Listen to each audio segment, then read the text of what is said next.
Hello అండి, welcome back to my channel. ఎలా ఉన్నారు అందరూ? మీరు కనుక నా వీడియోని ఫస్ట్ టైం చూసినట్లయితే లైక్ చేయండి, షేర్ చేయండి, అలాగే నా ఛానల్ తప్పకుండా సబ్స్క్రైబ్ అయితే చేసుకోండి.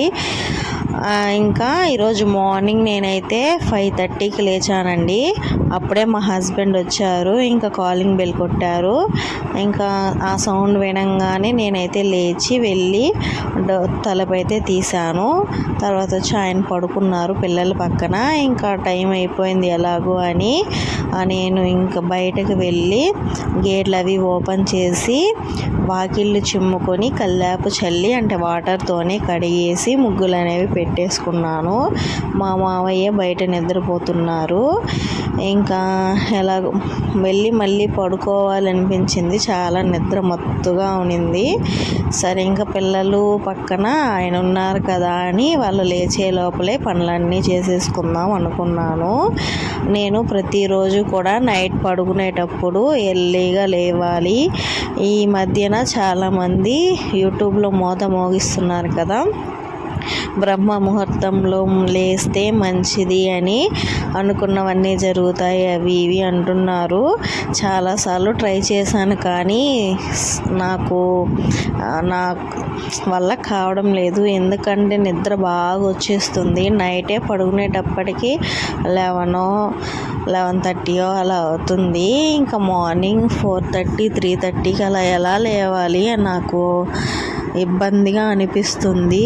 లేచి అలా కూర్చొని 2 నిమిషాలు కళ్ళు తెరవడానికి కూడా బద్ధకంగా అనిపిస్తుంది. ఇంకా లేచప్పుడు ఏం పూజలు చేస్తాంలేండి, పిల్లలు పెద్ద అయ్యే వరకు తర్వాతైనా చేయాలి అనుకుంటున్నాను. నాకు ఎప్పటి నుంచో కోరిక అలా తెల్లవారుజామున లేచి మొత్తం ఇల్లంతా సర్దుకొని నీట్గా దేవుడికి పూజ చేసుకోవాలి అని మనసుకు ప్రశాంతంగా ఉంటుంది.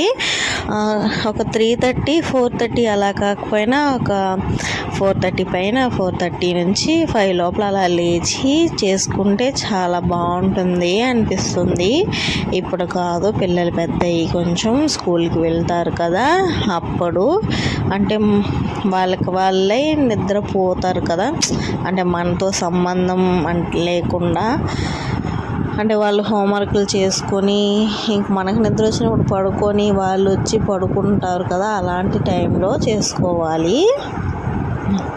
ఇంక నాకు కాపలాగా 2 కుక్కలు అయితే ఉన్నాయి. కళ్ళు చూడు మెరుస్తున్నాయి, జిగేలు కుక్కల కళ్ళు. 5:30 అండి, 5:30 కూడా కాదు, 5 అప్పుడు టైము. అప్పుడు చాలా చీకటి, ఎవ్వరూ బయట లేదనమాట, ఒక్కరు కూడా బయట లేదు. చూడండి, చూపిస్తున్నాను మా వీధిలో. సరే ఇంకా ముగ్గు వేసేసి వెళ్ళి పడుకుందాం అనుకున్నాను కానీ చాలామంది చెప్తుంటారు అలా పడుకోకూడదని.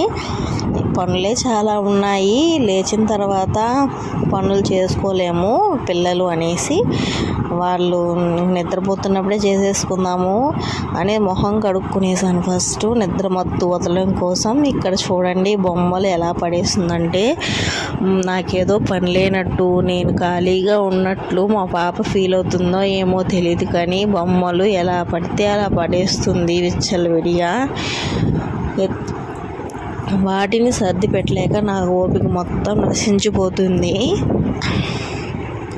గిన్నెలు సర్ది పెట్టడమే నాకు కష్టం, ఇంకా ఈ బొమ్మలు వేరే సర్ది పెట్టాలి. ఏంటో మా పాప ఎన్ని చెప్పినా వినదు. మమ్మీ కష్టం కదా, వెయ్యొద్దు నాన్న అంటే కానీ వినదన్నమాట, తన పని తను చేస్తుంది. ఇంకా చిన్నపిల్లలంటే అలాగే ఉంటారులే అని నేను కోపం వస్తుందండి నాకు చాలా. బీపీ పెరిగిపోతుందో బీపీ డౌన్ అయిపోతుందో నాకే అర్థం కావడం లేదు, కానీ కోపం అనేది ఎక్కువగా వచ్చేస్తుంది. ఎంత కంట్రోల్ చేసుకోవాలన్నా కోపం తగ్గడం లేదు. కోపం తగ్గడానికి మీకు ఏమైనా టిప్స్ తెలిస్తే చెప్పండి, మెడిటేషన్ లాంటివి, లేకపోతే నా తంత్రాలు ఉంటే కూడా చెప్పండి. నేను ఇంకా ముగ్గులు వేసి బయటకు అంటే మొత్తం బొమ్మలు అవన్నీ సర్దుకుంటున్నా. ఈ లోపల మా మావయ్య గారు అయితే లేచి రెడీ అయిపోయి డ్యూటీకి వెళ్ళిపోయారు. ఇంకా నేను అవన్నీ ఊడ్చేసుకున్నాను. బయట మొత్తం అవంతా వరండా అంతా క్లీన్ చేసేసుకొని వంట రూమ్లోకి అయితే వెళ్ళిపోయాను అన్నమాట. వంట రూమ్లో చాలా పని. నైటే గిన్నెలు తోవేసుకుంటాను. 1-2 గిన్నెలు అలాగే ఉన్నాయండి.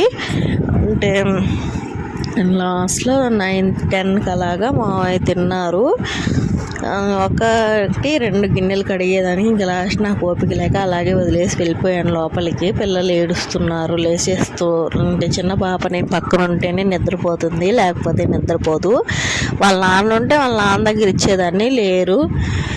అందుకనే ఇంకా 1-2 గిన్నెలు అలాగే పెట్టేసి పడుకునేసాను. మాది వంట రూమ్ అనేది సపరేట్గా ఉంటుందండి. లోపల మెయిన్ ఎంట్రన్స్కి యువతలు ఉంటుంది. ఒకసారి హోమ్ టూర్ చేసి చూపిస్తాను, కావాలంటే కామెంట్ చేయండి హోమ్ టూర్ చేయండి అని. సింక్ దగ్గరగా కాకుండా గిన్నెలు దూరంగా పెట్టాను. ఎందుకంటే నైట్లో బొద్దింకలు అనేవి సంచరిస్తూ ఉంటాయి. సింక్ పక్కనే ఉంటే వాటి మీద పాకుతాయని ఇంకా దూరంగా పెట్టాను అనమాట. కొంచెం ఎలాగైనా రావాలనుకుంటే వస్తాయిలేండి, మనం ఏం చేయలేం. అందుకని నేనేం చేస్తానంటే, మాకు కబోర్డ్స్ లేవు, ఏం లేవు. కబోర్డ్స్ ఉన్నా కానీ అందులో పెట్టేస్తే బొద్దింకలు అనేవి వెళ్ళవు కదా, ఇంకా లేవు. ఏం చేయలేము. ఇంకా గిన్నెలు తోముకున్నా సరే నెక్స్ట్ డే వాటిని వాడేటప్పుడు మళ్ళీ కడిగి వాడుతాను. ఏదైనా సరే చిన్న స్పూన్ అయినా కానీ అలా కడిగి వాడుతాను, లేకపోతే నాకు నచ్చదు. ఇంకా అప్పటికి మా పాప పాలు కావాలని ఏడిస్తే పాలు అనేది కాగబెట్టుకొని ఇంక ఇచ్చేసి వచ్చానన్నమాట. దాన్ని తాగేసి అలాగే నిద్రపోయింది. మనకి పాలంటే అంటే అన్నం ఏమీ తినదు కాబట్టి నైట్లో 2 టైమ్స్ అలా తాగుతుంది. తనకు పాలు ఇచ్చేసిన తర్వాత నేను నా వెయిట్ లాస్ డ్రింక్ని అయితే తాగేస్తున్నాను. ఇది పరగడుపున బ్రష్ చేసుకోకముందే తాగేస్తాను. కొంచెం గోరువెచ్చని వాటర్లో 2 స్పూన్స్ వేసుకొని తాగుతాను అనమాట. ఆల్మోస్ట్ అయిపోవచ్చింది. మళ్ళీ ఒక 200 గ్రామ్స్ లేకపోతే హాఫ్ కేజీ తీసుకొచ్చి వెయిట్ లాస్ డ్రింక్ అయితే ప్రిపేర్ చేసుకోవాలి. అది ఎలా ప్రిపేర్ చేసుకోవాలి ఏంటి అనేది ఈ వీడియో కింద లింక్ ఇస్తాను, చూడండి. ఆల్రెడీ నేను మన ఛానల్లో పోస్ట్ చేశాను, చూడండి కావాలంటే తప్పకుండా. ఇంకా నేను డ్రింక్ తాగాను కదా, ఆ గ్లాసు మా పాపకి పాలు వెయిట్ చేశాను కదా, ఆ గిన్నె గ్లాసు అవన్నీ ఉంటే కడిగేస్తున్నాను. లేచే లోపల అన్ని అంటే పనులు చేసేయాలని ప్లాన్ చేశాను అనమాట. రోజు నాకు క్షణం తీరిక లేకుండా ఉన్నట్లు అయిపోతుంది. ఇంకా ఒక 4 డేస్ నుంచి కొంచెం టైంని సేవ్ చేస్తున్నాను. టైంని కూడా సేవ్ చేయొచ్చు అనేది ఈ మధ్యనే తెలుసుకున్నాను అనమాట. అలాగే సేవ్ చేయాలి అనుకుంటున్నాను. టైంని ఎలా పొదుపు చేయాలి అనేది ఒక వీడియో చేస్తానులేండి. నేను ఎలా టైంని పొదుపు చేస్తాను అనేది ఒక లాంగ్ వీడియోలో పెడతాను. ఇంకా గిన్నెలు 2 ఉన్నాయి. తోమేసిన తర్వాత వంట రూమ్ కొంచెం మెస్సీగా ఉంది. ఎక్కడ పడితే అక్కడ ఏంటో గలీజ్గా అనిపిస్తుంది. అందుకని సర్దుతున్నాను. ఇంకా సర్దేసుకున్నాను. ఫస్ట్ నా మనసుకి ఏదైనా అనిపిస్తే వెంటనే చేసేస్తాను. మొత్తం సర్దేసుకున్నాను. ఆ సర్దేసుకున్న పని అయిపోయిన తర్వాత ఇడ్లీలు అయితే పోస్తున్నాను. ఇంతకుముందు నేను అల్యూమినియం అంటే ఇడ్లీ కుక్కర్ అనేది ఉండేదన్నమాట. ఇప్పుడు కూడా ఉందిలేండి. దాంట్లో ఇడ్లీలు పోస్తే ఏంటంటే కొంచెం లేట్గా అంటే ఎక్కువ ఉడుకుతాయి. ఇప్పుడు స్టీల్ది వాడుతున్నాను. అది కూడా అందరి కోసం కాదులేండి, మా పిల్లల కోసం మాత్రమే పోస్తాను.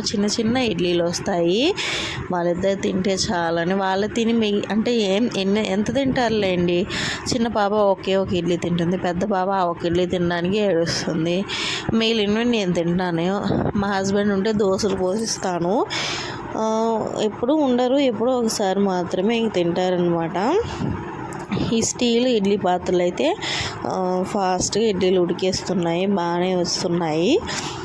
స్టీల్వే ఎక్కువ వాడడం బెటరు, అల్యూమినియం కన్నా స్టీల్ వాడడం బెటర్ అనమాట. చిన్నపిల్లలకి పాలు కాయాలన్నా లేకపోతే వాటర్ కాయాలన్నా ఇలాగ స్టీల్వి వాడితే మంచిది.